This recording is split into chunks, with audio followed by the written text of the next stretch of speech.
Out of nowhere, she gets a knock on the door. When my mom opens up the door, the gentleman on the other end, he hands my mom these legal documents. She starts flipping through the pages, and then she realizes that the property is going to foreclosure.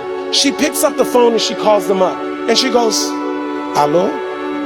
Oui, this is Marie. Yes, I received the papers in the mail. It says that the property is going to foreclosure. But I don't understand.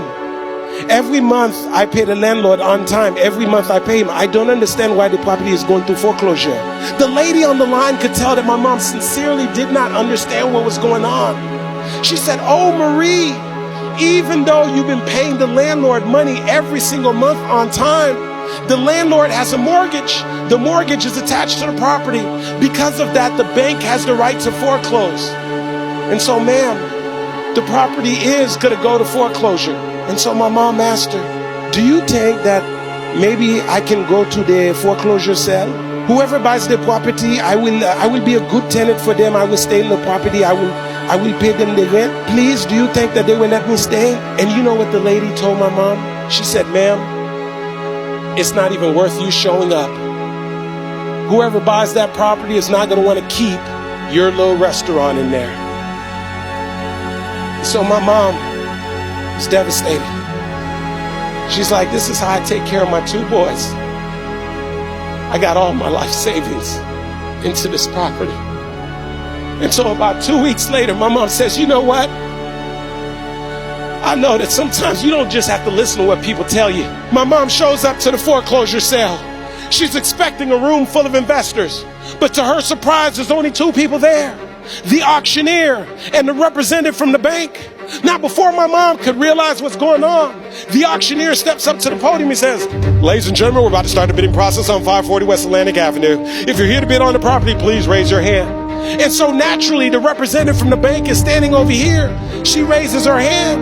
My mom, who had no intentions on bidding on the property, doesn't even know how this thing works. My mom decided to take an act of faith and raise her hand. The auctioneer said, "Very well, we're going to start the bidding process at 30,000. Can I get a 30,000? The representative from the bank is standing here, says 30,000. My mom's still in the game. No money. 35,000. It gets over here to the bankers. That banker says 36,000. This goes on and on. Now they're in the 40s. Now they're in the 50s. Now they're in the 60s. Now they're in the 70s. It gets over here to the banker. That banker says 76,000. Now my mom's like, "I might as well have some fun. I don't have any money anyway. We must be playing with some Monopoly money." And so my mom, attitude and all, my mom goes, 76,500. The representative from the bank is standing here with a clip pad. She picks up the clip pad and she says nothing. The auctioneer's got to keep the process going. He goes 76,500 going once, no answer. He goes 76,500 going twice, no answer. He goes 76,500 sold to who? My mom, the woman who had no intentions on bidding on the property. And so my mom is excited she won the bid. And then she's like, "Wait a second, I actually have to have the money." And so they told her, "You got 30 days to come up with the money." And so my mom would go home. She'd pull out a notepad and she'd start writing down the names of all of her friends and all of her family members, one by one. And she would call them up and tell them the story. Some would lend her 1,000. Some would lend her 2,000. Some would lend her 3,000. Some lend her 4,000. Some lend her 5,000. And she's 3 days away. And she's still $30,000 short. My mom's thinking, maybe this isn't meant to be.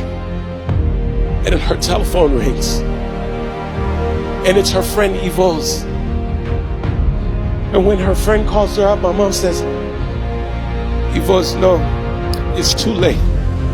I have 3 days. I still need $30,000. Yvonne said, "No, Marie, listen. I know you've been calling us. But me and my husband, we've been saving up money to buy a house. We heard you call us. We heard the voicemails. Right now, we've saved up $30,000. We prayed about it. We talked about it. And we want to lend you the $30,000. So my mom would go and get the money from Yvonne's and all of her friends and all of her family members.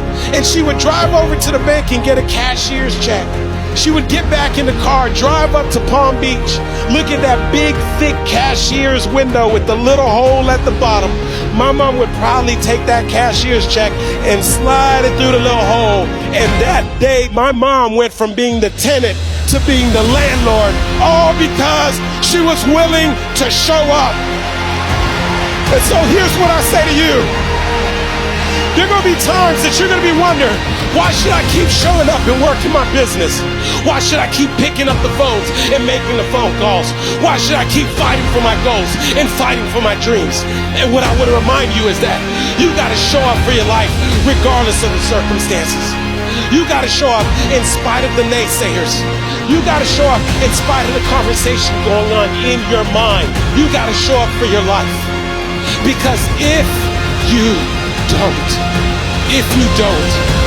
nobody else will.